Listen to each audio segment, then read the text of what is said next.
This is the second part of our interview with Shelley Davidow, whose book Lights Over Emerald Creek will be released by Hague Publishing in late 2013. Shelley, can you tell us a little bit about the book? The book is a story about a 16-year-old girl who's been in a terrible car accident and she's in a wheelchair. She's a paraplegic now. She lost her mother in the accident and she is absolutely devastated. So she lives on a farm in far north Queensland, and then one night she sees these mysterious lights down at the creek and they are completely inexplicable. And the story follows her journey, her name is Lucy, to discover what these lights really are all about and to uncover a secret in the universe that she would never have imagined existed. Right. Can you tell us a bit about the inspiration of the book? I mean, the Hesdalan lights play a significant part in the story, but there's other mysteries as well that come into it. Yeah, there are a lot of real unexplained phenomena that I've been researching, and they form the basis for the science fiction part of the novel. So, for example, in Hesdalen in Norway, there are these unexplained lights that have been appearing in the sky for about, I don't know, since the 60s. And several universities have set up observatories there, and they've been recording the lights for decades.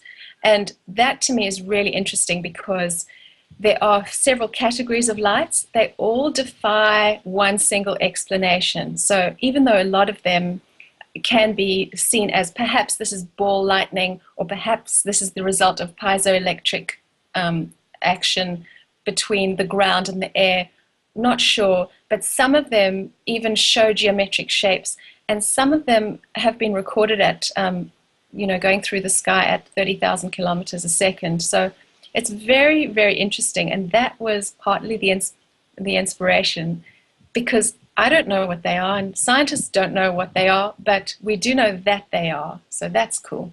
Right. And you've integrated them into the story so that so there's an explanation for them Yeah. in your worldview. Yeah. I put them in Australia, and there are also unexplained light phenomena in Australia. In Queensland, there are the Min lights. I met someone on a plane who had observed them on her farm, and I asked her a lot about them, and she said, it's people said they can explain them, that it's a phenomena where car lights far away are somehow projected into the sky, and they look like floating lights. But she said there's no way. She said lights came over their paddock, all the horses and dogs went crazy, into their barn, hovered in their barn, and then went out again. And she said there's absolutely no way that that's the reflection of a car light. So I took those Hessdalen lights and the story of the Min lights, and I gave what I thought would be a really, a good explanation for them. And if something magical happened, this is how I'd want it to be. I wanted to make it as close to how it could be if it did happen. So, yeah. And I think you got that. There was obviously a strong need to research some of these items, and you were talking earlier about how you go about when you're writing fiction about reading non-fiction. Yeah. How did you prevent yourself from getting too tied up in the research and never actually getting any writing done? That's a great question. I think I researched just for the pleasure. I didn't think I so need to research. I just was playing around with the research, and when I had done enough, the story came together. So I found out that, NASA has pictures of this incredible hexagonal storm on the top of Saturn. So when Saturn finally tipped so that its North Pole was in day and we could see it, the Cassini craft went past it and took these incredible pictures of a hexagonal storm, which was miraculous. And suddenly that was part of the novel. And, so once I had a whole bunch of information, I just felt like, all right, now the book is ready. I can do something with all this stuff. There's also an emphasis on music, on resonance and sound in the book. Is there any personal influence? Do you play a musical instrument?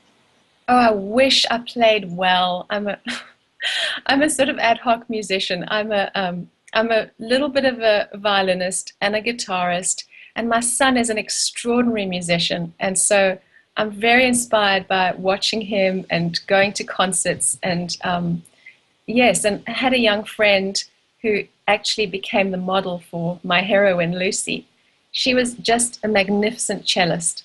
And so, yeah, music plays a huge part in my life, but I'm not a fabulous musician by any stretch of anyone's imagination. How did your experience as a teacher affect the story?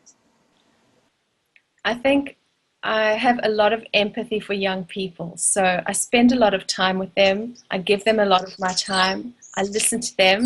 I listen to what their issues are.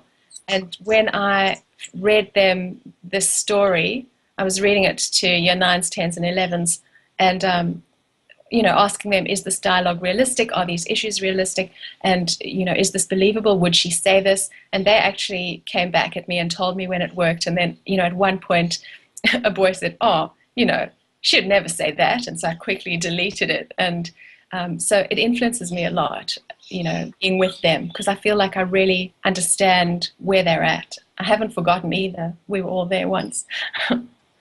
Being a paraplegic is obviously central to Lucy's situation. How did you come up with that idea? Well, it's really interesting. We've got a very close friend. He's in his 50s, and he suffered from polio as a child, and then was in a wheelchair, but then wanted to be a pilot.